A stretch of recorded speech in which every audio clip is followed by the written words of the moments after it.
Et bonjour les amis, j'espère que vous allez bien. Nous, c'est nickel. Aujourd'hui, ça va être une journée assez chargée au potager. Je vais commencer par la stérilisation de bocaux d'haricots, haricots verts et haricots beurre.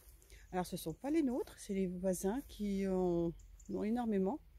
Et là, ils ne peuvent pas du tout s'en occuper. Là, ils nous ont demandé si on pouvait faire la cueillette et puis les garder pour nous. Donc, au total, nous avons ramassé 7,8 kg. Ouais, ça fait quand même beaucoup. Sachant que nous haricots verts vont pas tarder à arriver à maturité. Je pense que d'ici 4-5 jours, on va pouvoir faire notre récolte aussi d'haricots. Donc je vais faire donc ça. Alors comme vous savez, pour les personnes donc, qui me suivent depuis un petit moment, la stérilisation de mes bocaux, je l'ai fait au feu de bois. Donc ça prend quand même beaucoup de temps. Il faut 1 heure pour que le thermomètre arrive à 100 degrés et ensuite maintenir le feu entre 1h30 à 2 heures. Donc pendant ce temps-là, on ne peut pas faire grand chose, on ne peut pas s'éloigner puisqu'il faut toujours ajouter du bois. Mais ceci dit, ce que je vais faire, je vais quand même ramener tout ce qu'il faut pour faire les semis, donc à côté de la brouette où il y a le bois, comme ça va me permettre de faire deux choses en même temps. Et ensuite, si j'ai un petit moment, ça va être du désherbage, puisque le retour des vacances, il y a beaucoup de travail. Mais avant de commencer, je vais sortir mes cocottes.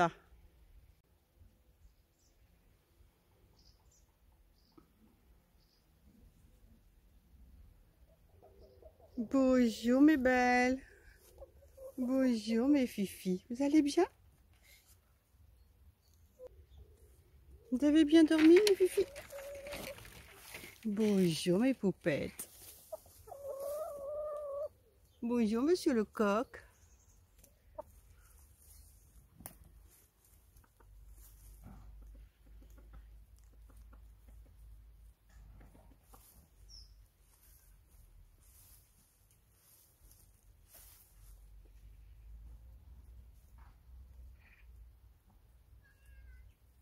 Et ben voilà, la destinée qui m'accompagne. Hein mon loulou? Tu vas bien? Oui mon chat. Donc les fifis, elles peuvent sortir du jardin. Elles passent par ce petit chemin là.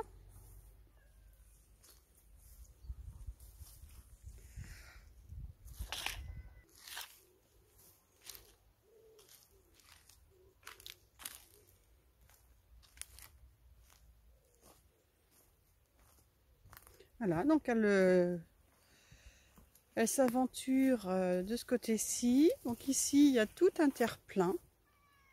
Tout un terre-plein. Il y a encore derrière le tas de bois, près du hangar. Donc il y a aussi tout ici. Et donc elles ont le droit aussi d'aller chez les voisins. Donc ils ont leur potager qui est clôturé. Donc je ne sais pas si on voit là-bas donc la clôture du potager. Et sinon c'est un jardin. Là ils ont mis des plants et c'est très enherbé. Donc du coup elles peuvent voilà, picorer, fouiller sous les talus par exemple comme ici. Ou alors ce qu'elles aiment le plus donc c'est sous ce vis-là. Voilà, donc sur toute cette longueur, elles viennent picorer, elles grattent. Donc il y a énormément d'insectes, de petits vers. Donc elles ont vraiment beaucoup de place pour se dégourdir les papates. Parce que dans leur enclos, il n'y a plus rien. Hein. Ils ont déjà tout mangé, ça fait un moment. Et oh, puis alors, je n'aime pas les voir enfermés, ça me fend le cœur. Donc voilà, alors ça c'est le petit cabanon des voisins. Et voilà, donc elles aiment bien, là aussi vous voyez, elles ont déjà commencé à gratter un petit peu. Parce que bon, là il y a plein de feuillage et quand il pleut, les vers remontent. Il y a des escargots, des petites limaces. Voilà. Et parfois, quand elles se décident, elles sont un peu aventurières. Elles passent par-dessus le talus et elles arrivent derrière, il y a un chemin. Et là, c'est pareil, elles s'aventurent. Elles vont se faire un festin. Et ben les voilà, elles m'ont suivi. Elles sont trop choupinous. Je les adore, mes poules. Ah, ça fait plusieurs années que j'en ai et je me vois pas sans poule. Alors le coq, lui, il est arrivé il n'y a pas très longtemps. J'avais envie d'entendre le chant du coq le matin et même dans la journée, je trouve ça... Bon, en plus, c'est un coq nain, donc il chante pas très fort. Mais bon, assez finalement pour, voilà, pour dire qu'il est présent. Mais c'est vrai que j'adore le chant du coq. Et franchement, c'est pas ça qui me dérange tôt le matin. Voilà, vous voyez, ils font leur vie tranquille. Donc, vous voyez, le jardin donc, du voisin, il est clôturé. Hein, donc, il n'y a pas de souci. Les poules ne peuvent pas aller gratter autour des légumes. Voilà. Ah, mais je passe des heures à les regarder. Je trouve ça apaisant.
Et voilà, je fais une petite pause café bien méritée pour recharger les batteries. Il est 10h30, ça fait 4 heures que je suis levée. Vu qu'il y avait quand même beaucoup de préparation à faire avant la stérilisation. Mais avant, bien sûr, j'ai fait mon petit tour dans le potager, comme tous les matins. Ça me permet de voir un petit peu ce que je vais faire dans la journée. Oui, alors ensuite, en rentrant, j'ai préparé donc les bocaux, donc il a fallu les laver, les faire sécher, et après les remplir. Alors c'est vrai qu'on les avait équeutés avant hein, quand même, hein, ça nous a bien avancé le remplissage des bocaux. Donc ensuite mettre de la saumure et préparer le stérilisateur et la brouette de bois. Le bois, il faut le trier, on peut pas mettre n'importe quel morceau de bois, c'est suivant le diamètre, parce qu'entre le sol et le trépied il n'y a pas beaucoup d'auteur, et donc faut pas que le trépied bouge, donc faut pas non plus mettre donc des gros morceaux, et forcer surtout pour voilà, faut surtout pas le faire bouger, parce que sinon on fait tout tomber, quoi, ça serait dommage. Donc voilà, donc trier le bois, hein. Généralement ce sont des diamètres de 3, allez, maximum 4 cm de diamètre, les morceaux de bois. Donc oui, ça demande beaucoup de temps, tout ça à faire. Donc dans le stérilisateur, j'ai mis 10 bocaux. Il y a 5 bocaux d'1 litre et 5 bocaux de 75 centilitres. Donc il y a des haricots, des bocaux d'haricots verts, d'autres ce sont des haricots beurre, et sinon ce que j'aime bien aussi, c'est de mélanger les verts et les beurres. Je trouve ça vraiment très joli dans une assiette. Donc voilà, et je vais finir tranquillement ma petite pause café, et puis ensuite je vais amener tout ce que j'ai besoin ici, près de la brouette, tout ce que j'ai besoin pour faire des semis. Donc je vais faire des semis je pense d'apia, et peut-être d'une autre variété, je sais pas, je vais voir ce que j'ai, et puis ensuite on va commencer les semis des légumes d'hiver. Ben oui, nous sommes même pas le 15 août, et il faut déjà penser aux légumes d'hiver, et c'est vrai que ça fait quand même bizarre quand même, comme quoi le temps passe vite. Allez, je vous montre ça tout de suite. J'ai préparé donc 6 petites caissettes de terre, et je vais faire donc les semis. Donc déjà les salade de printemps-été, donc ça va être la Batavia, donc dorée de printemps, donc je vais en faire très peu puisque après ça va être les salades d'hiver. La cressonnette marocaine, donc ça, elles vont aller dans la serre pour qu'on en ait quand même un bon moment dans la saison. Ensuite donc ça va être les laitues d'hiver. Alors il va y avoir la laitue brune, enfin passion brune, chicorée de Meaux, donc une chicorée, donc la scarole. Alors celle-ci c'est une chicorée donc rouge de Vérone, ça va être une première pour moi, on va voir ce que ça va donner. Ensuite il y a la cornet de Bordeaux, et donc le pain de sucre. Donc voilà déjà pour toutes les salades.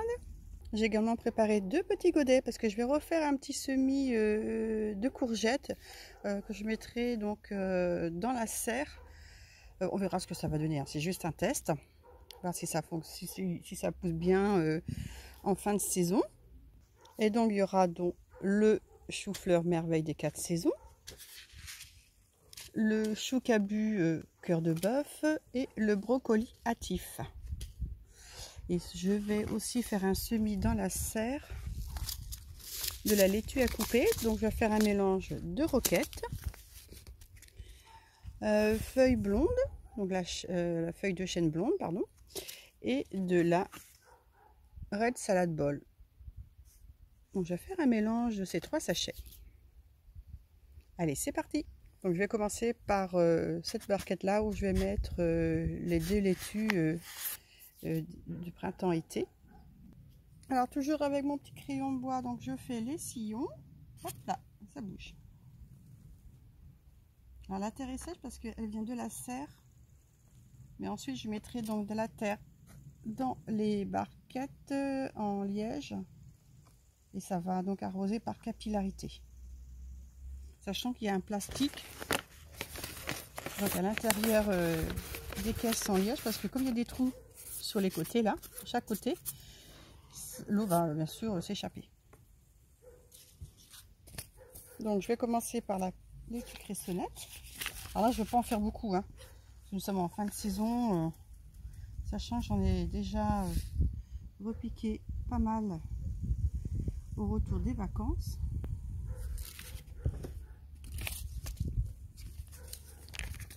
On n'en a pas mangé beaucoup de salades courant l'été parce qu'elles sont très très vite montées en graines malheureusement.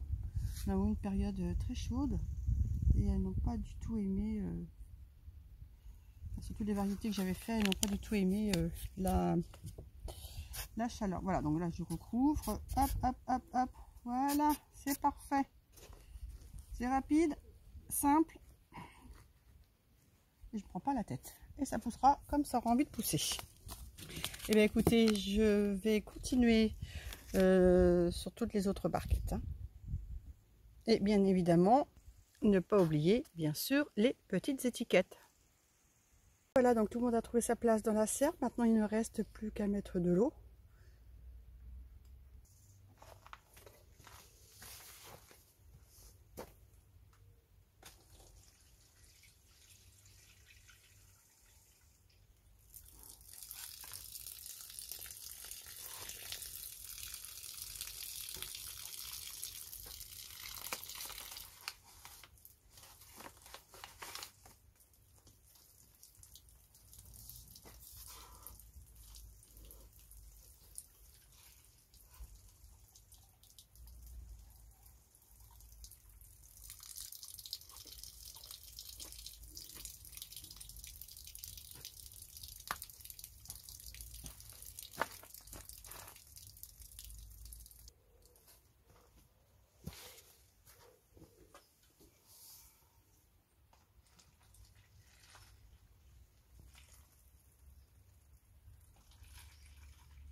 Je voulais aussi vous montrer quelque chose, mais d'impressionnant, je n'ai jamais vu ça.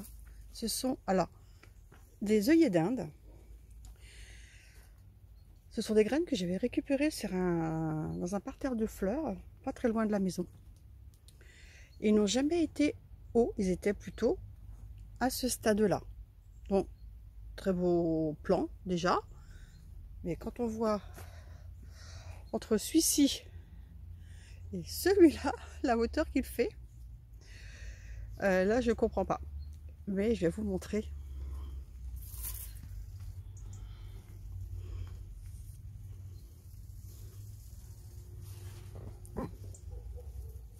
Ils sont magnifiques, hein. Pardon, ils sont vraiment magnifiques. Donc là j'ai mis 1 mètre. Voilà, donc là vous l'avez au sol.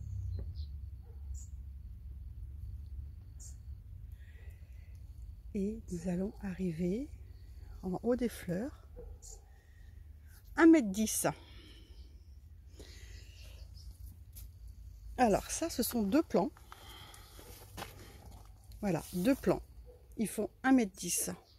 Jamais vu ça. Je n'ai jamais vu ça dans les œillets d'Inde, sachant que normalement, ils doivent faire, ben voilà, comme ce petit jaune là, par exemple, aller au maximum 30 cm. Et j'en ai arraché énormément. Il n'y a pas l'été dernier, quand j'ai fait un petit peu de nettoyage dans la serre, puisque les plants, les plants de tomates étaient complètement envahis. Donc de ces œillets d'Inde, on ne voyait plus du tout les tomates. Vous voyez, regardez celui-ci là-bas, le orange, là celui que je vous montrais donc au début. Et donc ceux-ci, les deux là qui font donc 1,10 m de haut, celui d'à côté, il est plus petit. Alors pourquoi? Je ne sais pas. Mais ils sont tellement même imposants au niveau du diamètre. Il y a même, regardez, les branches elles se cassent. Les branches se cassent avec le poids des fleurs. Mais c'est vraiment impressionnant. Et ceux qui sont à l'extérieur, c'est pareil. Il y en a certains qui sont vraiment très très beaux. Regardez. Donc là, on est de l'autre côté de la serre. Il est complètement envahi. Moi, je pensais avoir vraiment des petits plants. Voilà, 20, maximum 30 cm. Mais là, c'est même plus, même celui-ci, il est très très haut. C'est même plus des petits, comment dirais-je, des petits plants, c'est carrément des buissons. Regardez. Par contre, les couleurs sont magnifiques. Hein. Ça, c'est sûr que je vais récupérer donc les graines quand ça va commencer à se terminer. Et ils sont vraiment très très hauts quand on voit par rapport à la hauteur des plants de tomates. Et l'amarante, je vous avais déjà fait une vidéo il n'y a pas très longtemps. Et le sommet est complètement écrasé contre la bâche de la serre. La serre, elle fait 2 mètres de haut. Hein. C'est impressionnant. Et puis, mais regardez aussi donc, le diamètre de sa tige.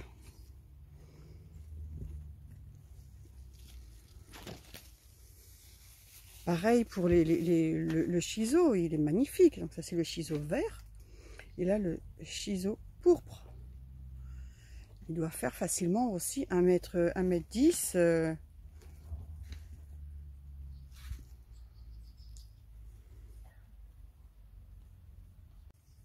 Et ben, je vais terminer donc cette vidéo en profitant de faire un petit tour dans la serre. Ça fait un petit moment que je n'en avais pas fait.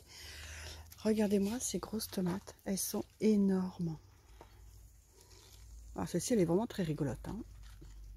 Mais son petit zigouigoui. Regardez ça. Elles sont vraiment magnifiques. Oh, celle-ci, c'est pareil. Bon, ben, je viendrai demain matin faire la cueillette et ça va se terminer en tomates farcies. La cœur de bœuf, celle-ci, elle est magnifique également. Oh. La zébra, là, c'est pareil. Il est magnifique aussi ce plant. Bon, les poivrons se portent à merveille. Il y a quelques cueillettes là aussi à faire au niveau des poivrons. Nous avons un petit melon. Alors je comprends pas parce que c'est régulièrement arrosé, mais là le feuillage est en train de se faner. Donc je comprends pas. Là il y a 2 petits poivrons en formation. Les tomates toujours aussi belles, regardez ça. Oh, et celle-ci, oh là là là là là, regardez ça. Alors est-ce que je vais réussir? Du coup il y a le plant de fleurs qui est en train de m'embêter. Elle est énorme. Et celle d'en dessous, c'est pareil. Donc ça, c'est de la... Il me semble que c'est de la tomate ananas. Oui, c'est la tomate ananas. Et il y a une autre ici aussi. Il va falloir que je la ramasse d'ailleurs. Regardez ça. Oh là là. Oh. Et là, nous avons 3 belles lufas. Je n'ai jamais eu les plants aussi beaux. Mais ce que j'adore, ce sont les fleurs. Regardez comme c'est magnifique. Quand elles sont bien épanouies. Oh là là. Je trouve ça vraiment... Celle-ci, elle est tournée de l'autre côté. Oh, c'est très très très joli.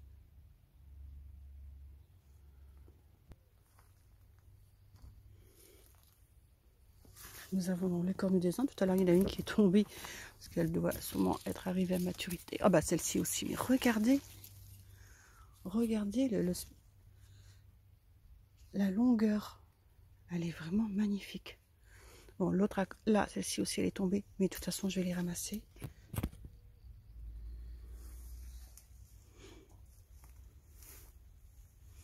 Donc là, nous avons encore une belle luffa. Hop, viens, montre-toi ma belle. Donc là, un joli petit poivron. Ouais, donc celles-ci aussi, elles sont super sympas, ces petites tomates oranges. Donc une autre luffa. Là, nous avons des olivettes. Ici, un petit melon tout seul, abandonné. Donc là, j'ai mis 2 cressonnettes dans la serre, c'est pour qu'elle monte en graines. Oui, mon bébé, qu'est-ce qu'il y a? Ah, coucou ma nénette. Coucou. Oh, c'est rare que tu viennes me rejoindre dans la serre. Coucou, mon bébé. Hein, ma petite mère d'amour. Oh oui, ça c'est mon petit chat d'amour, ça. Oh oui, ça c'est mon bébé. Hein? Mon petit chat d'amour. Hop là. Donc là, il y a encore 2 belles lufas. Et donc, on revient du côté où je vous ai montré la hauteur des plants de Yéden, donc 1,10 m. Donc ici nous avons les belles aubergines. Donc sur ce plan là, il y en a une, donc 2, 3, 4, 5 aubergines sur ce plan là. Sur celui-là, il y en a 2. Là, il y a une toute petite en bas. Il ne faudra pas que je la rate celle-là. Sinon, il y en a 2 autres ici. Donc là. Ah non, il y en a même 4. Ah ouais. Et là, il y a une toute petite en formation.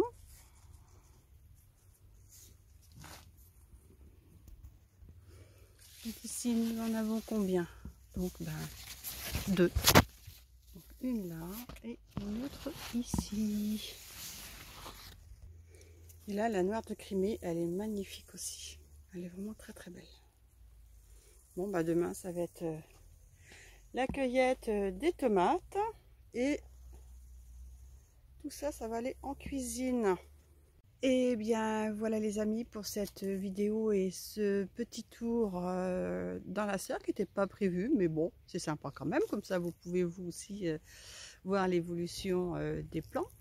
Donc demain, oui, donc je referai une autre vidéo demain, puisque je vais être en cuisine. Je vais préparer donc des tomates farcies et plein d'autres choses encore. Et oui, c'est la saison, donc des légumes d'été, il faut les préparer, surtout les cuisiner et puis les mettre soit en bocaux ou au congélateur pour la saison d'automne et la saison d'hiver, faire ces petites réserves. Et bien voilà les amis, je vous souhaite une excellente journée et je vous dis à très bientôt. Bye!